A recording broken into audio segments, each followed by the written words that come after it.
Good morning, watch nerds. You may well be thinking, could this be the craziest comparison of all time? Well, the answer is you could be right, but on the other hand, you could be wrong. This comparison is more about what you can expect to receive if you spend 10 times as much on a watch as you normally would do. And welcome to my unpaid and unsponsored review between the Rolex Oyster Perpetual and the Atticus Meteora.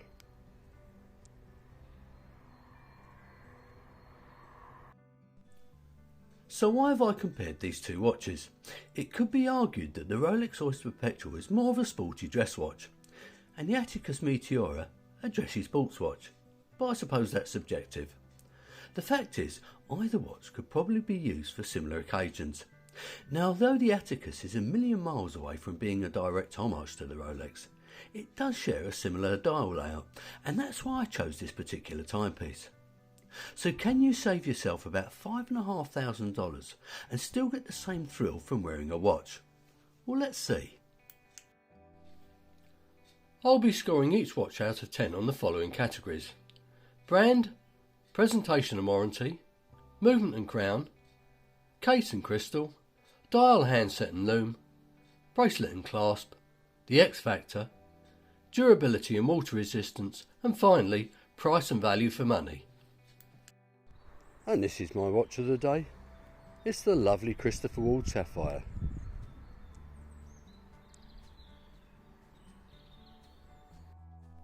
So let's start off with the dimensions. Well, my Rolex Oyster Perpetual is a 36mm version, so it pretty much goes without saying it's got a 36mm case. The lug width is 20mm, the depth is 11.5mm, and the lug to lug is 44mm. Some men may consider this a small watch, but I think 36mm for a dress watch is more or less perfect. The Atticus is a little bit larger, and it's got a case size of 38mm. It's still got a lug width of 20mm, a depth of 11mm, and a lug to lug of 46mm. Now, the fact it's a little larger makes it arguably a sports watch, but like I said a minute ago, this is subjective.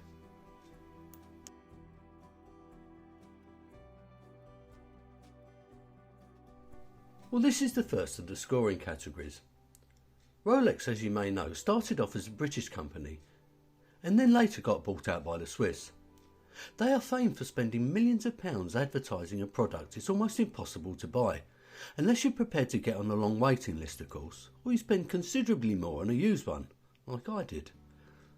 Some people hate their strategy, but from a business point of view, I think it's genius. Now, although there are those people who don't like the way Rolex go about their business, we all know their product is excellent, and Rolex is almost certainly the most famous watch brand in the world. Atticus are a sort of a sub-brand to NTH. The watches are designed and QC tested in the USA, but are manufactured in Asia. You'll see as we go along how well made they are, and although they certainly aren't a luxury brand, they can't really be considered a budget brand either. So for the brand category, the Rolex gets 10 and the Atticus gets 7.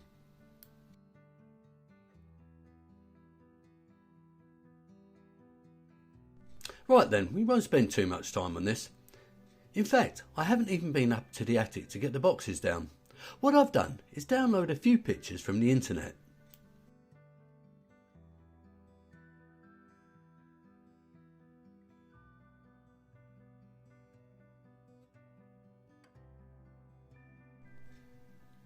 Well, the Rolex box feels and looks quality, and is needless to say iconic. The Rolex warranty is no less than 5 years. Now, the Atticus packaging does the job, but frankly it's a tad disappointing. The warranty is a respectable 2 years, and I wouldn't expect any more from a microbrand at this price. So for presentation and warranty, the Rolex gets a 9 and the Atticus a 6.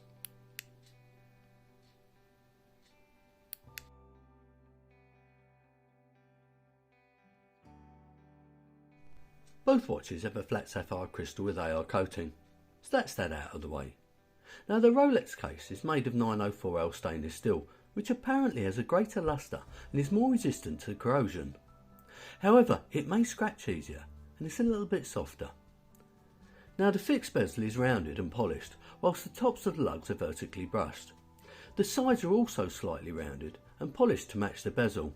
Now, flipping the watch over, you can see the traditional Rolex screw down back.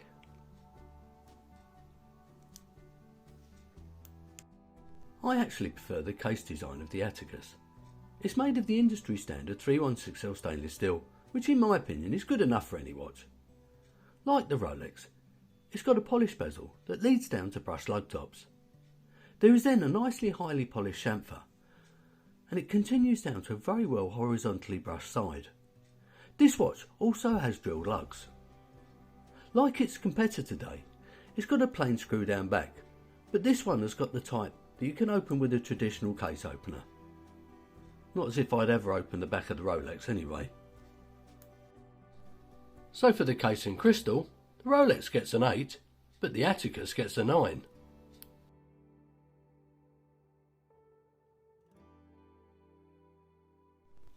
The Oyster Perpetual's classic dial is just gorgeous in my belief, and the fact it is understated makes it one of the classiest Rolex models. At the 12 o'clock is the trademark Rolex crown. Below that it reads Rolex Oyster Perpetual. Then above the 6 o'clock it reads Superlative Chronometer Officially Certified. The lume-filled baton indices are apparently made of 22 carat white gold and look stunning set against that black dial. The baton hands are simple, as they should be on a watch of this type. Whilst the Rolex looks pure class, the Atticus is no slouch either.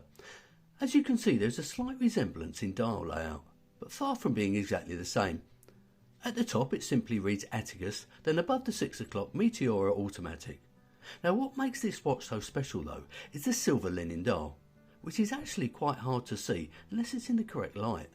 Like the Rolex, it's got baton hands, but these are slightly wedge shaped. As far as the lume is concerned, here is a picture of the two watches side by side, the Rolex being on the left and the Atticus being on the right.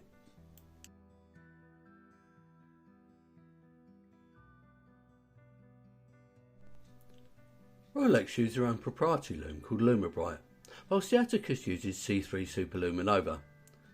The C3 would normally keep up with the Lumibright quite well, but because the indices are somewhat more chunky on the Oyster Perpetual, it's left the Atticus standing, to be honest. All that said, any lume on a watch of this type can always be considered a bonus.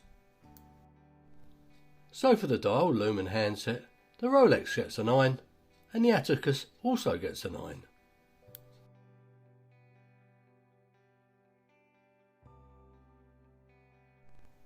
The Rolex has a traditional and quite uninspiring Oyster style bracelet.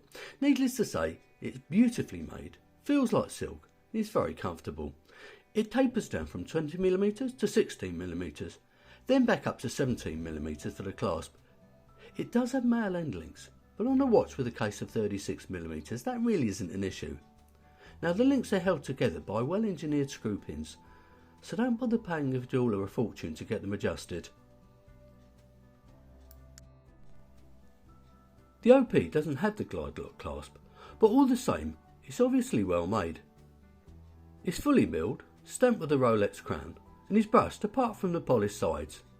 Now, the only adjustment is the type of diver's extension, which gives you about half a link. Even though this is Rolex's cheapest model, I'm still a little bit disappointed that the glide lock class isn't included. Certainly from an aesthetical point of view, I prefer the H-link bracelet of the Atticus. It's fully brushed, it's got female solid end lengths, and it tapers down from 20mm to 16mm, then back up to 19mm for the clasp. For adjustment, it's got push pins, which surprises me a little bit. The clasp is excellent, although I feel it's a little bit chunky for this type of watch. It's fully milled, it's got 6 micro adjustments, double pushers and a flip lock. So for the bracelet and clasp, the Rolex gets an 8 and the Atticus gets a 7.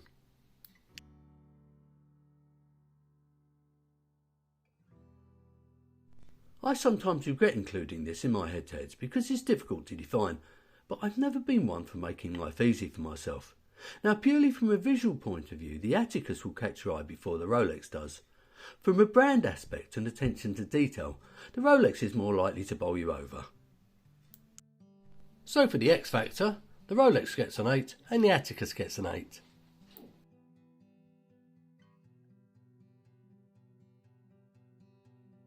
So let's get the water resistance out of the way first. They're both rated at 100 metres, although I don't know how either of them have been tested.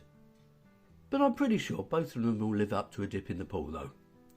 Now from a durability aspect, I would trust the Atticus's 316L stainless steel above the Rolex's 904. To be fair though, like I said in the intro, I do consider the Atticus to be more of a sports watch. So for durability and water resistance, the Rolex gets a 7 and the Atticus an 8.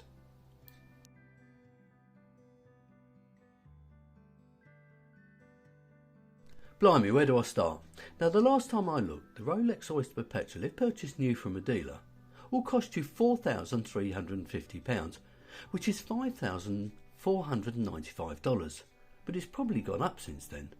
In reality, many of us that want one of these don't want to wait 5 years, and they'll have to buy a good used one, which is probably going to cost you another $2,000 or $3,000. Now the Atticus Meteora is priced somewhat more conservatively. The full asking price from their website is $650, but they presently have $100 off, making the watch $550 or £435. That's of January 2024.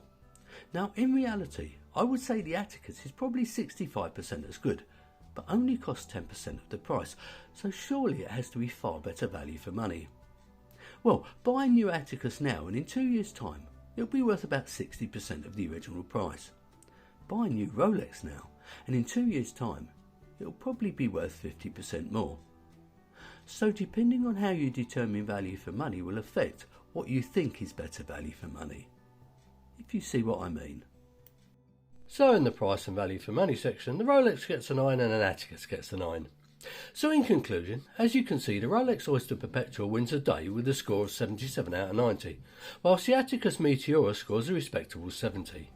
I think it was pretty obvious that a watch costing 10 times as much was always going to win, although I'm sure some of you would have hoped differently. The fact is though, that despite the one watch costing 10 times as much as the other, the score is only 10% difference. I think the Oyster Perpetual is a work of art, and of course the overall quality is superb. But I purchase it as an investment, and it only gets worn occasionally and carefully. The Atticus is a stunning watch, and dare I say, I can't imagine myself ever selling it, but I've said that before. Anyway, I hope you've enjoyed this daft head-to-head review. So if you have, please click on the like button. Subscribe if you haven't already, leave your comments below, and enjoy the rest of your day.